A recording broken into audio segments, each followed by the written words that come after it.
Assalamualaikum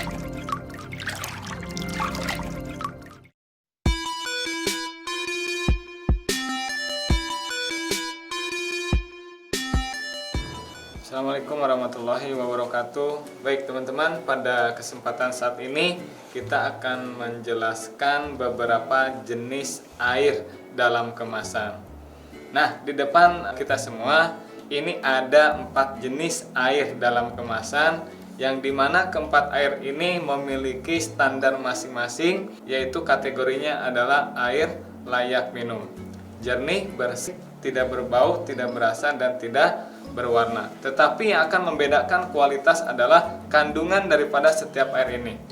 Di depan kita ada yang pertama, ada yang namanya air demineral, di mana air demineral ini kandungan mineralnya sudah dibuang. Biasanya melalui beberapa tahap, bisa dengan anion-kanion, setelah itu bisa dengan proses reverse osmosis. Yang kedua adalah air mineral biasa, di mana dia hanya mengandalkan mineral secara alami dari sumbernya, yang dimana diproses dengan membunuh bakteri dengan sifat filterisasi atau ozonisasi, tidak merubah tekstur kandungan di dalam air tersebut. Nah, lalu yang ketiga ada yang namanya air alkali Roma Plus, di mana kelebihan daripada air Roma Plus ini dia adalah air mineral, tetapi kandungan mineral di dalam air Roma Plus itu sudah dibuang mineral-mineral yang tidak begitu dibutuhkan oleh tubuh. Makanya kelebihan daripada air Roma Plus memiliki kadar TDS di bawah 40 ppm. Ini yang membedakan Roma Plus dengan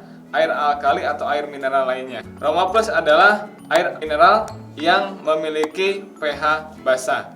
Lalu yang keempat ada yang namanya air oksigen, di mana air oksigen ini dia sifatnya kandungan mineralnya itu sudah dibuang juga, hampir rata-rata di bawah 10 ppm untuk lebih memaksimalkan kandungan daripada manfaat oksigen tersebut.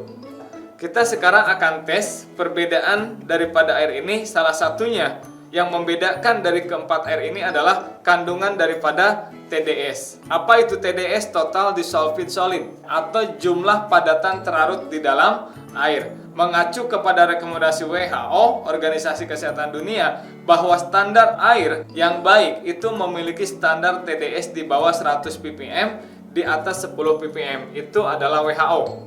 Nah, kalau di Indonesia sendiri, BPOM memberikan standar di bawah 500 ppm atau di atas 10 ppm, itu masih masuk kategori air layak minum atau bisa diminum.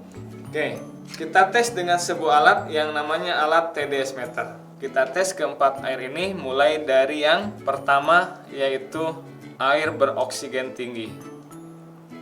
Kita lihat, kita hold.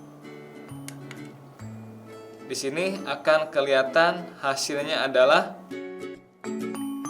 0 ppm. Dan hampir rata-rata air yang beroksigen memiliki kadar TDS 0. Oke. Sekarang yang kedua, betulkah air Roma Plus memiliki kandungan TDS di bawah 40 ppm? Kita masukin, kita hold.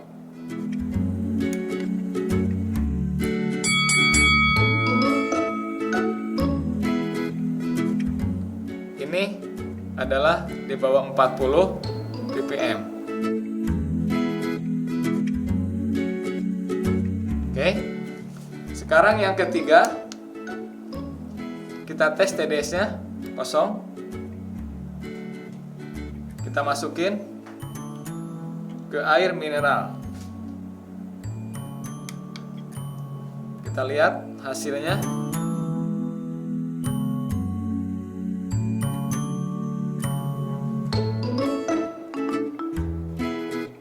Oke, di atas 100 ppm. Lalu jenis air yang keempat adalah air jenis demineral. Kosong. Kita masukin ke dalam air yang keempat. Kita lihat hasilnya.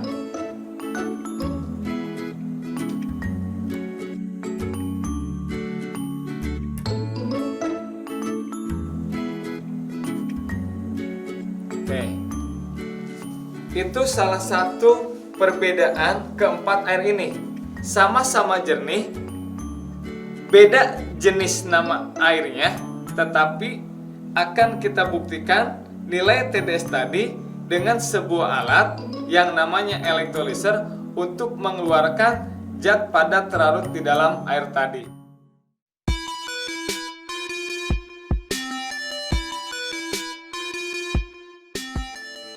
Kita akan tes, betulkah air Roma ini adalah air mineral? Kita tes dengan air yang mineralnya di atas 100 ppm.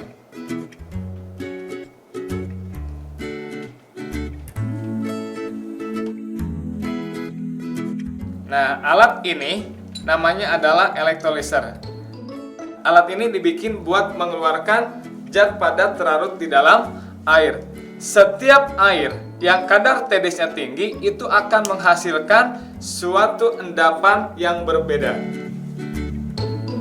Ada warnanya hitam, ada warnanya jingga, kuning, tergantung daripada mineral berlebih di dalam air tersebut.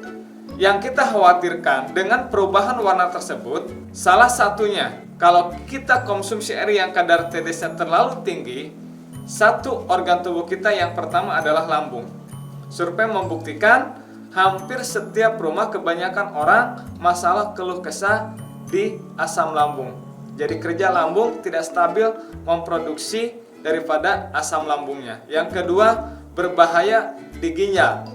Jangka panjang akan terjadi suatu proses pengkristalan endapan di dalam ginjal. Bisa jadi jangka panjang menimbulkan yang namanya batu ginjal. Dan pada saat ini kejadian-kejadian yang namanya batu ginjal setiap hari bertambah. Dan kalau itu terus dilakukan atau dibiarkan keluhan tersebut, maka akan menimbulkan yang namanya pengurangan fungsi daripada organ tubuh kita, yang akhirnya pada saat ini setiap hari pasien gagal ginjal atau cuci darah di rumah sakit nambah. Lalu yang ketiga bahayanya kalau kita tidak disadari, yaitu pengerasan di pembuluh darah. Jadi keelastisan pembuluh darah kita akan sangat terganggu sekali kalau kita konsumsi air yang tidak mempedulikan kadar TDS tadi. Nah, teman-teman bisa lihat kedua air ini sama-sama berubah, tapi yang paling mencolok di mana kadar TDS-nya yang paling tinggi.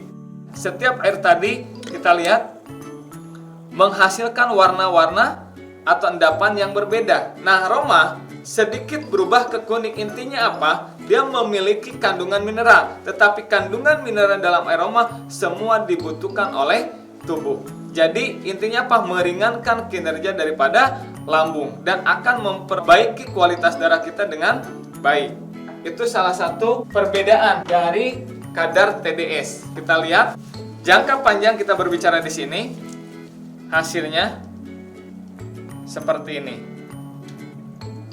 Setiap air yang kadar TDS-nya tinggi akan menghasilkan warna endapan yang berbeda. Saya katakan tadi garis bawahi di sini, jangka panjang berbicaranya, bukan jangka pendek. Kalau buat Roma sendiri sedikit berubah karena sama-sama memiliki yang namanya mineral, tapi kandungan mineral dalam air Roma itu semua diserap oleh tubuh. Itulah teman-teman perbedaan yang pertama daripada air Roma Plus, yaitu TDS.